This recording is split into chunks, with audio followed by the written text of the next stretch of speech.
Meet the Bilderberg Group. This elite group meet annually around the globe. There is a core group of members who have attended every year for decades, such as David Rockefeller, Henry Kissinger, and Queen Beatrix of the Netherlands. These members invite others who are politically and socially relevant at the time.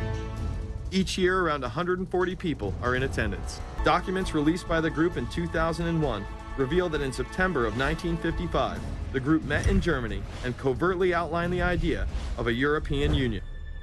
Section E, European Unity, discusses the general support for European integration and unification, and the idea to unify Germany once again with the rest of Europe under a common marketplace.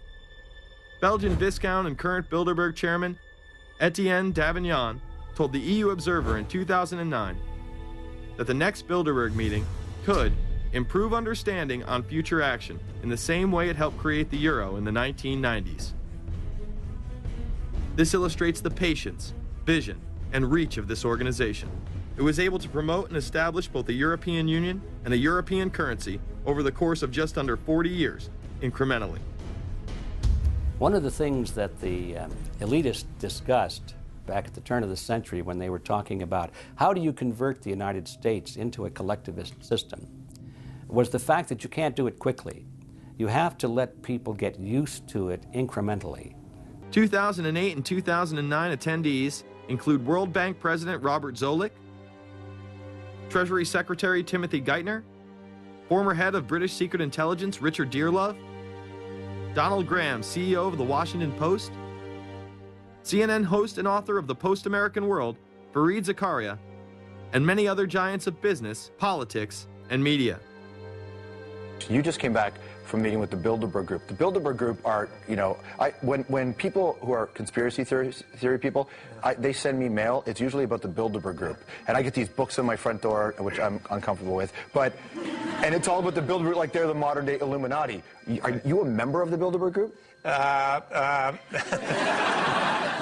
don't think we're supposed to talk about this. Many have identified them as the kingmakers, the puppet masters that pull the strings behind the scenes.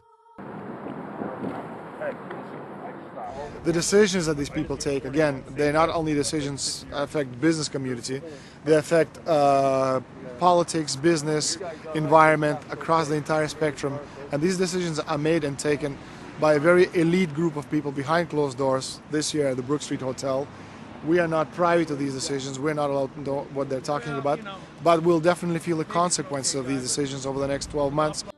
If you haven't heard of the Bilderbergers, it's for one reason only. They haven't wanted you to. At their annual closed-door meetings, no outsiders are allowed even close to the building. Here are gathered the most powerful individuals of the Western world, united regularly at club meetings. Yet nothing is reported by the New York Times, the Washington Post, or the LA Times. What really fascinates me is the complete blackout in the American press. For more than 20 years, I've gone down to the press club every day. I check the wires in their library, mingle with other paper boys, and I asked them the question many times, why, when if 120 film stars or 120 NFL football players met behind locked and guarded doors at a remote location for 3 days, you'd try very hard to penetrate and find out what those movie stars or football players are doing. Well, I had no curiosity at all when 120 of the world's most powerful financial leaders and political leaders meet for 3 days in a remote location behind armed guards in a complete blackout. Well, I had no curiosity. The people who call conspiracy theorists are not the conspiracy theorists themselves. We're talking about facts here. The Bilderberg Group does exist.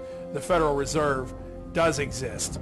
The people who are members of the Bilderberg Group are also the people who do control the Federal Reserve. These are all facts. What we do hear coming out of those meetings is incredible about the plans of the New World Order to consolidate power. Political power and economic power coming together at the highest level. But what I call the lapdog media, the control media in this country, you would think that they would be going to court, crying freedom of information, open meetings, sunshine law, and all of these things, but the silence is deafening. Why is it the major media would deny this? Let's look at the ownership of the major media. Let's look at the roster of, say, the Bilderberg meeting. Katharine Graham owns the Washington Post. Katharine Graham has been to the Bilderbergers. Conrad Black, one of the largest media barons in Canada and Europe, has not only been to these meetings, but he has hosted the meeting just a few years ago. Every year they meet in secret, and there is an absolute news blackout. There is never anything reported in any of those papers. David Rockefeller himself thanked the media for keeping this all hushed up.